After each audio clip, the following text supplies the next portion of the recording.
All right, good afternoon, everyone. My name is Don Miller. I'm co-owner of Dynamic Welding. First off, I just want to thank you guys for watching this video, and I want to thank our followers for the continuous support they've been giving us. We really appreciate it. For those of you who are just joining, once again, my name is Don Miller. I'm co-owner of Dynamic Welding. My wife, Janelle Miller, is the other owner of Dynamic Welding. So today, what I'm going to cover is something pretty basic, but you would be surprised how many people do not know how to read a tape measure. And I don't mean that in any demeaning way or disrespectful way. I mean, it took me a while to learn how to read a tape measure, but it's not as complicated as people think, you know what I mean? I feel like we make it more complicated than what it needs to be. Today I'm gonna pretty much cover basic stuff. I'm not gonna get in 30 seconds of an inch or anything like that. I'm just gonna cover, 1/16 of an inch, 1/8, 1/4, pretty basic stuff, your common stuff you'll see out in the field. It's super hot out here in Las Vegas, so forgive me for wiping off all this sweat. It's like 118 degrees out here. So something a journeyman showed me that was super helpful for me was like, for me it was like, man, how many 16ths are in an inch, or how many 8ths are in an inch? And obviously we all know how many quarters are in an inch. So he pretty much told me this. It's like, you take how many quarters are in an inch, and it applies to everything. And what do I mean by that? Well, how many quarters are in an inch? You got 4 quarters in an inch, right? How many 16ths are in an inch? You got 16.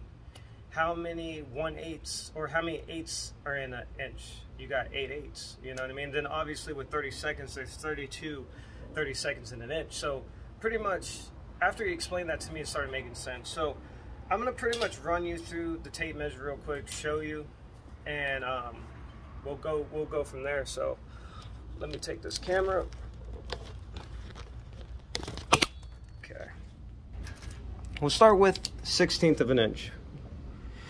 The 1/16 of an inch on this tape measure, it's always gonna be the smallest tick marks. The smallest tick marks. So how it works is like this. You got 1/16, 3/16, 5/16, 7/16, 9/16, 11/16, 13/16, 15/16. Pretty simple, right? Same thing, you go with 1/8 of an inch. 1/8 of an inch is the next tick mark bigger than the 16th of an inch. It's the next size bigger. So you got 1/8, 3/8, 5/8, 7/8. Pretty simple, right? Then you got excuse me, then you got your 1/4 of an inch. Pretty simple. You got 1/4, you got 1/2, you got 3/4 of an inch. Pretty simple, right? And what was I gonna say? All it takes is like time and practice. And as time goes on, you'll get it. You know what I mean? It's just memorizing the tape. It's not rocket science. A lot of people, they'll say, one second, let me get this camera right. A lot of people, they'll say, well, why do I have to learn how to read a tape measure? I can just buy a tape measure that, has all the numbers on it. Or, has like all the main measurements, like 1/8 of an inch, 1/4 of an inch, 1/16 of an inch, things like that. Well, the reason why I want to grow dependent on tape measures like that is because, number one, say you forget that tape measure at home one day.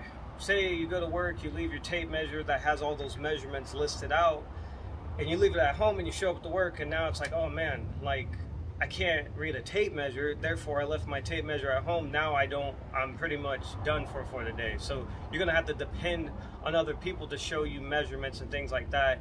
And it's going to be kind of embarrassing, you know what I mean? If you're a welder fabricator, you should know how to read a tape measure. And if you work with a bunch of guys and you've been welding and fabricating for a long time and you don't know how to read a tape measure, you'll probably never hear the end of it. So that's one reason. And number two, it's just good to have that in your memory, because then you're not dependent on a specific tape measure. Like you can show up to work like, hey, I forgot my tape measure at home. Not a problem. I'll just use my buddy's tape measure at work and I'm able to read it. So that's just some of the good reasons to be able to know how to read a tape measure.